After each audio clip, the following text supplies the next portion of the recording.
एगो कलाकारों का महाकुंभ ही है। सही बात है। और आज देखिए कितना शुभ अवसर बा कि आज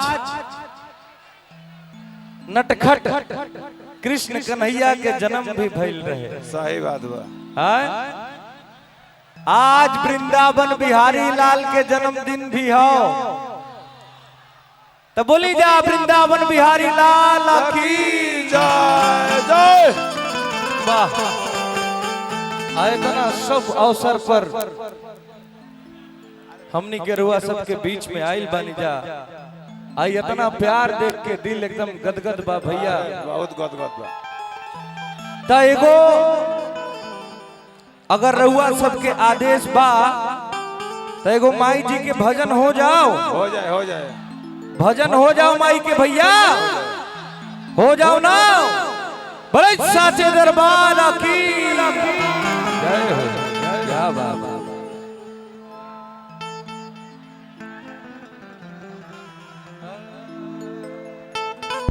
जय हो जय हो।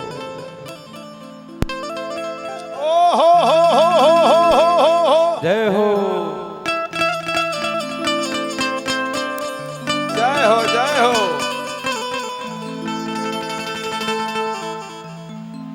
कि गजाननं भूतिगणादि सेवितं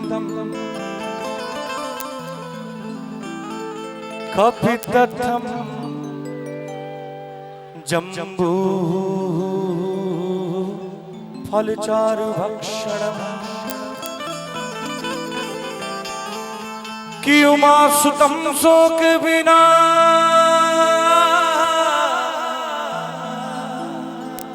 जय हो जय हो। शिकारकम अनमामि विघ्ने स्वरपाद पंकजं भले गणि सर्वभूतेषु मातृरूपेण संस्थिता।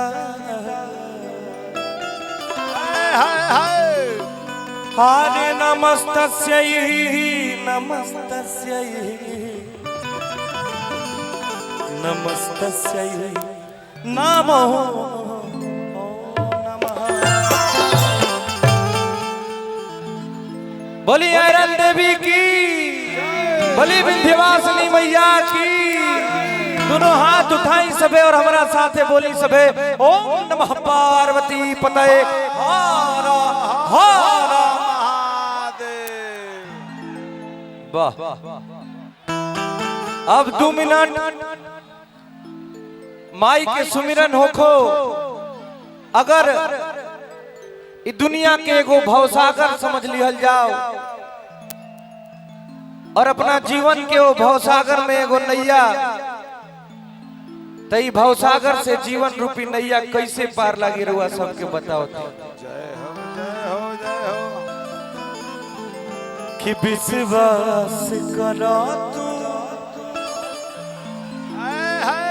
हो, विश्वास करा तू मैया पे कहे कि यूहे पार लगई है नैया के।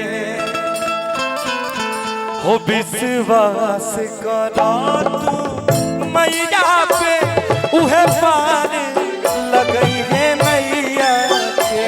विश्वास करो तू जय मैया के, उहे पार लगई है नैया के। विश्वास करा तू मैया पे उहे पार लगई है नैया के। विश्वास करो तू मैया पे उहे पार लगई है नैया के। विश्वास करा तू मैया पे उहे पार लगई है नैया के। जय हो।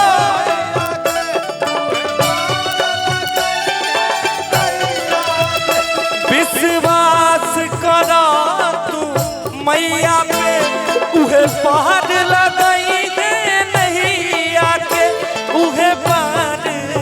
लगई है नैया बस रास करो तू मैया पे उहे पार लगई है नैया विश्वास करो तू मैया के उहे पार लगई है नैया के। जय हो जय हो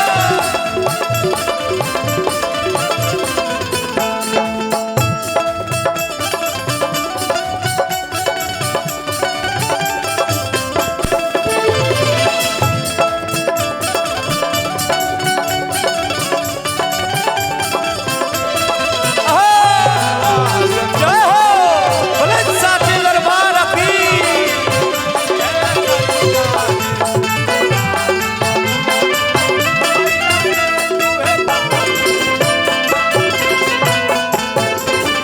वाह भैया भैया देखिए माई के सुमिरन हम स्थिति के नजाकत के समझत नहीं और दू लाइन आज जेकर जन्मदिन है ओकरा खातिर होखे के चाहिए ना भैया कि छोटी छोटी गैया छोटे छोटे ग्वार कि छोटी छोटी गैया छोटे छोटे ग्वार कि छोटो सुमेरो मदन गोपाल बोलिए वृंदावन बिहारी लाल की। अरे छोटी छोटी गैया छोटे छोटे ग्वाल छोटी छोटी गैया छोटे छोटे ग्वाल छोटो सुमेरो मदन गोपाल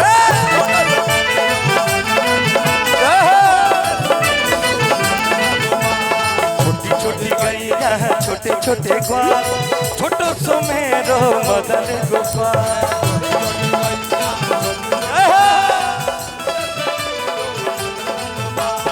आगे आगे गैया पीछे पीछे ग्वाल आगे आगे गैया